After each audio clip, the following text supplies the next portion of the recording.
बुद्धि लेकर जाना। जब जब मेरे कृष्ण समुद्र के किनारे जाते थे, जब जब मेरे राम समुद्र के किनारे जाते थे, जब जब मेरे बलभद्र समुद्र के किनारे जाते थे, तब बालू रेत का शिवलिंग बनाते और उसकी पूजन करते थे। कारण बालू रेत में जो बारीक बारीक कण होते हैं, बिल्कुल बारीक बारीक कण होते हैं, और उसका जब शिवलिंग बनकर हम पूजन करते हैं तो सहस्त्र शिवलिंग के फल हमारे खाते में चले जाते हैं। सहस्त्र शिवलिंग का फल हमारे खाते में जाता है। बालोद में जो कथा होगी, शायद 25 तारीख के लगभग में वो कथा रहेगी, तो बालोद में जो कथा रहेगी आप कभी उसका स्मरण का, अगर बन सके बालोद वाले जो आसपास में होंगे वो तो सुनेंगे, आप लोग अगर नहीं पहुंचे तो टीवी पर सुना। उसका हमने नाम दिया मणिलिंग शिव महापुराण की कथा।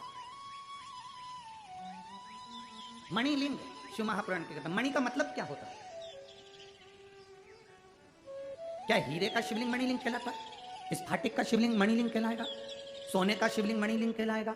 चांदी का लिंग मणिलिंग कहलाएगा? हीरे का शिवलिंग मणिलिंग कहलाएगा? पुखराज का शिवलिंग मणिलिंग कहलाएगा? नहीं। उस कथा का नाम मणिलिंग दिया। मणिलिंग का मतलब क्या होता है? मणिलिंग का मतलब क्या है? आप जिस पार्थिव शिवलिंग का निर्माण कर रहे हो और उसके नीचे पार्वती जी का स्वरूप नहीं है, जलाधारी नहीं है, बस केवल स्वरूप में लिंग ही लिंग है। आप में से कई माताएं ऐसी बैठी होंगी जिनके घर में पुराने समय में केवल एक ऐसे गोल गोल पत्थर जैसा शिवलिंग, पाषाण जैसा शिवलिंग है, नीचे उसके नीचे ऐसी जलाधारी नहीं है, केवल एक लिंग स्वरूप में, एक शिवलिंग स्वरूप में। किस किस के घर में? किसी के यहाँ है? आपके यहाँ है? तो केवल उसमें केवल एक शिवलिंग की आकृति, उसके नीचे जलाधारी पार्वती जी नहीं है, उसके नीचे अशोक सुंदरी वगैरह ये कुछ भी, नीचे का कुछ भी नहीं है, केवल एक लिंग स्वरूप में। कभी आप उसको कटोरी में रख देते हो, कभी आप उसको कोई चोमली बनाकर कपड़े की उस पर रख देते हो, कभी आप उसको कहीं एक प्लेट में फूल के साथ, चावल के साथ रख देते हो। वो उसको हमारे यहाँ शिव महापुराण में मणिलिंग की गणना दी गई है, उसको मणिलिंग कहते हैं। आप नर्मदा जी का कंकड़ उठाकर लेकर आ गए, आप सीहोर का कुबेरेश्वर धाम का कंकड़ लेकर आ गए, इसको मणिलिंग की गणना करिए। अब तुम कुबेरेश्वर धाम का कंकड़ लेकर आ गए और तुमने उसको प्लेट में रख दिया, तो उसके नीचे जलाधारी नहीं है, उसके नीचे अशोक सुंदरी गणेश जी वाला स्थान जलाधारी। जो तुम लेकर आए हो, तुम नर्मदा जी का कंकड़ लेकर आ गए, वो मणिलिंग की गिनती में आ गए। तुम लेकर आ गए, उसके नीचे जलाधारी नहीं है, तुमने रख दिया उसको, वो मणिलिंग। एक तुलसी जी के क्यारे में पहले के लोग जब घूमने जाते थे नर्मदा आदि का गंगा से शिला उठा कर ले आते थे, उसको लाकर तुलसी के क्यारे में रख देते थे, वो मणिलिंग कहलाता था। कईयों के घर पे रखा होगा, तुलसी के क्यारे में ले जाकर लोग उसको रख देते थे।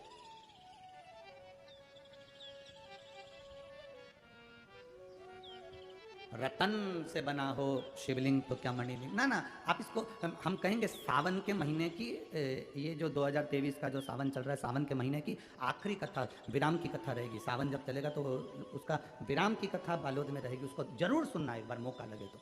मणिलिंग शिव पुराण कथा कि तुलसी के क्यारे में रखा हुआ वो शिवलिंग का भाव क्या है? रखा हुआ वो पाषाण, रखा हुआ वो स्वरूप जो गोल गोल लग रहा है कि ये भगवान का शिवलिंग है, और रखा तुम्हारे यहाँ बरसों से रखा, और लोग उसका पूजन, वो क्यों? हमारे पूर्वजों ने जलाधारी क्यों नहीं बनवाई? बस केवल लिंग स्वरूप रख दिया, चावल की कटोरी में, प्लेट में, कटोरी के अंदर फूलों में रखा है, चुम्बी कर उसको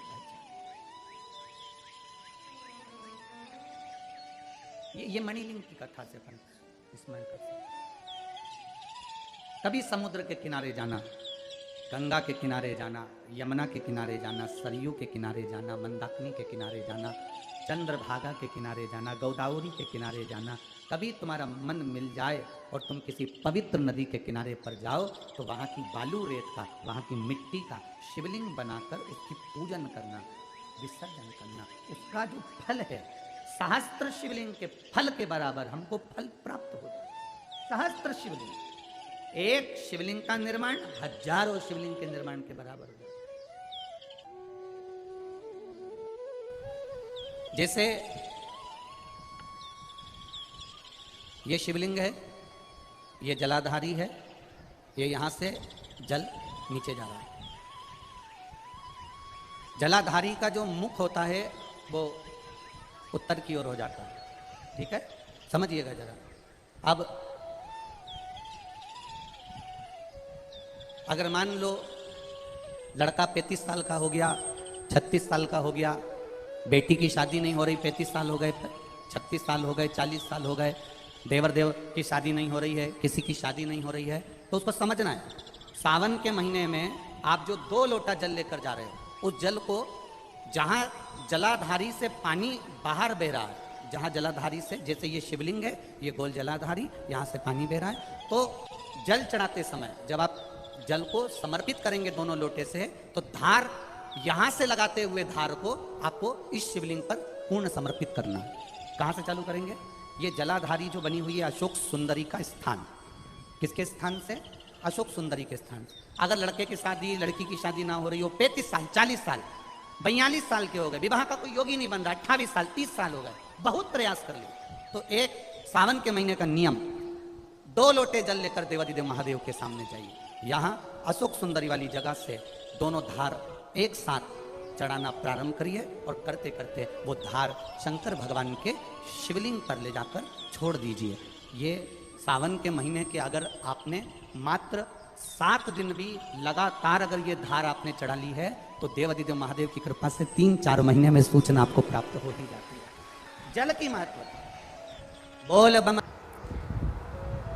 श्री शिवाय नमस्तुभ्यम, हर हर महादेव। आज 7वें दिवस की इस कथा में गुरुजी ने मणिलिंग के बारे में विस्तार से जानकारी दी तथा आगामी आने वाले दिनों में मणिलिंग शिव महापुराण की कथा के बारे में भी बताया।